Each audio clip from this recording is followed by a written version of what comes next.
State Rep Cafero joins us now. Representative, good to have you on. How are you? Thank you, Laura. Good to be on. Well, first of all, I'm from Glastonbury, so you have to give me just props for that. Okay, I went to Glastonbury High School, so these are my peeps here in Connecticut.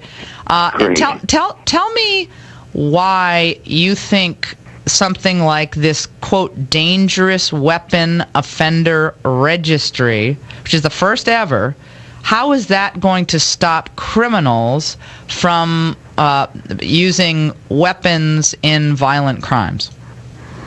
Well, Laura, I don't know if it will, but I do know this, that the goal behind it was that our law enforcement officials, when we know that they're transient, we know that they move from place to place, and law enforcement officials will have the ability to know those in the community who have committed violent gun crimes.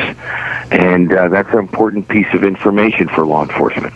Well, to me, the argument that gun control is going to make people safer has been really debunked, Representative Cafero. When you look at what happened with the Feinstein assault weapons law back in 1994 and in its entire history, there was little to no movement when it came to reducing the types of crimes that we heard it was going to be reduced, that this was going to be improved, and it turned out that didn't happen. But it made a lot of people who were for gun control feel better, and I think they like to go out and say, look, we have these restrictions in place. But in the end, violent crime has been going down. This type of murder has been going down in most places in the United States, while the so-called assault weapons were being sold in private shows and at stores. Well, Laura, you might be very well true in what you say.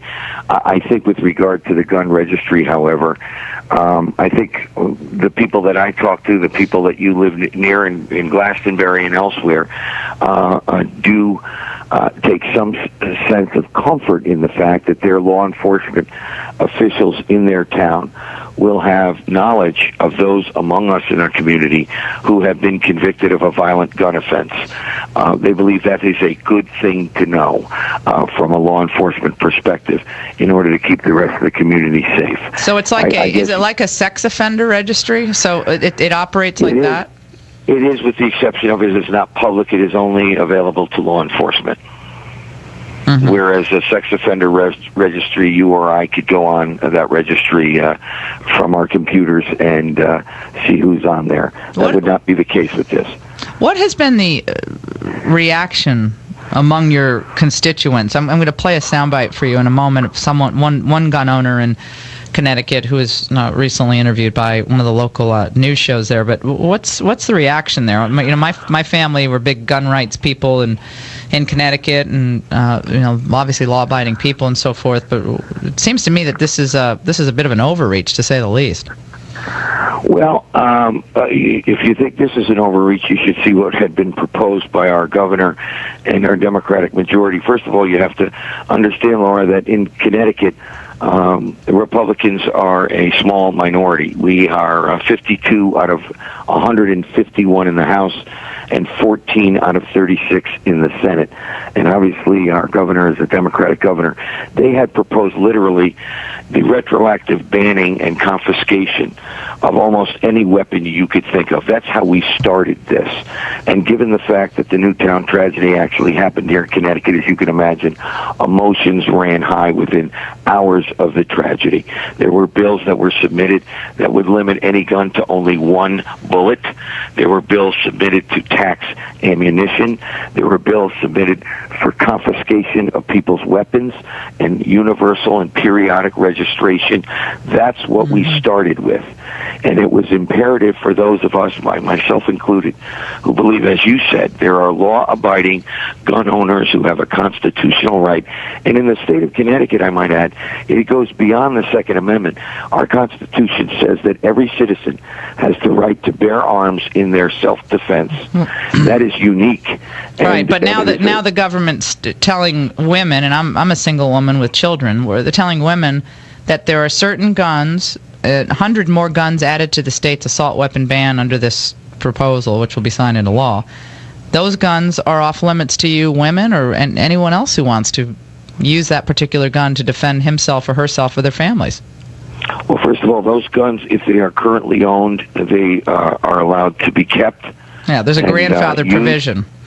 Yes, there's a grandfather provision on both the gun and any high-capacity magazine. Right, but Congressman, there's nothing in this bill that would have stopped someone like Adam Lanza. Isn't that correct? I would argue that it was not our goal, although certainly it was something we had in the back of our mind. But I think you're right, Laura. I think any person who is as sick and deranged and evil as Adam Lanza, whether it is with a gun, an automobile, a scissors, or whatever, if they are set upon to do evil, they will do it. And there's nothing we could legislate to stop that. You're absolutely correct.